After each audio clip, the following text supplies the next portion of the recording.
ఏపీలో ఎన్నికల పోలింగ్ ముగిసింది. ఫలితాల విడుదలకు మరో 3 వారాల సమయం ఉంది. అయితే రాష్ట్రంలో ప్రభుత్వం ఏర్పాటు చేయబోయేది ఎవరంటే ఎవరికి వారు మాదంటే మాదే విజయమని అంటున్నారు. అయితే టీడీపీలో మాత్రం అధికారంలోకి వచ్చేది తామే అన్న ధీమా వైసీపీ కంటే ఒక డోస్ ఎక్కువగానే కనిపిస్తోంది. ఈ నేపథ్యంలో టీడీపీ అధినేత చంద్రబాబు కీలక నిర్ణయాలు తీసుకుంటున్నారు. పెరిగిన పోలింగ్ శాతంతో కూటమి అధికారంలోకి రావడం ఖాయమని బలంగా నమ్ముతున్న చంద్రబాబు ఈ నెలాఖరులో జరగాల్సిన టీడీపీ మహానాడును వాయిదా వేయడంతో పాటు మొక్కులు తీర్చుకునేందుకు ఆలయాలకు పయనమవుతున్నారు.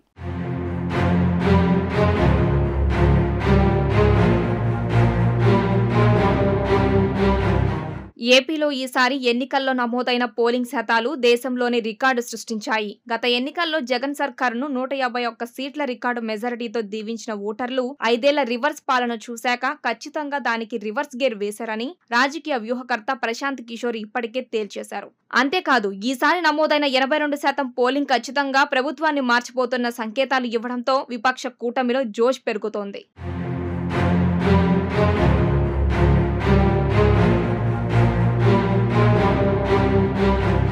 గత ఎన్నికల్లో 23 సీట్లకు పరిమితమై ఇక టీడీపీని మూసుకోవాల్సిందేనన్న విమర్శలు ఎదుర్కొని ఓ దశలో అసెంబ్లీని బైకట్ చేసి తిరిగి సీఎంగానే అసెంబ్లీకి వస్తానని సవాల్ విసిరి వెళ్లిపోయిన చంద్రబాబుకు రోజులు వచ్చేలా కనిపిస్తున్నాయని ఆయన అభిమానులు ధీమా వ్యక్తం చేస్తున్నారు. రాష్ట్రంలో ఈసారి ఎన్నికల్లో నమోదైన పోలింగ్ శాతాలు, పోలింగ్ సరళిని గమనిస్తే ఖచ్చితంగా కూటమి 100కు పైగా సీట్లతో అధికారంలోకి రావడం తథ్యమని తేలిపోతుందని వారు ఆశాభావం వ్యక్తం చేస్తున్నారు. దీంతో కూటమిని నడిపిస్తున్న చంద్రబాబు ప్రభుత్వ ఏర్పాటుకు తెర వెనుక ఏర్పాట్లు చేసుకుంటున్నట్లు తెలుస్తుంది.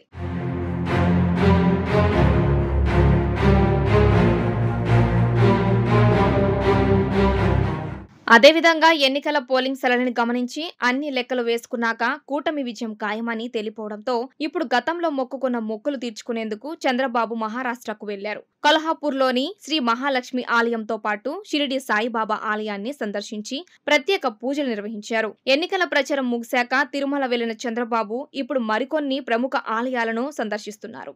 అలాగే ఫలితాల వేళ ప్రభుత్వ ఏర్పాట్లు బిజీ ఉంటుంది కాబట్టి ఈ నెలాఖరులో నిర్వహించాల్సిన మహానాడును కూడా అందుకోసమే వాయిదా వేసుకున్నట్టు కనిపిస్తుంది. మరి చంద్రబాబు నమ్మకాన్ని ఆ దేవుళ్లు నిలబడతారా చూడాలి.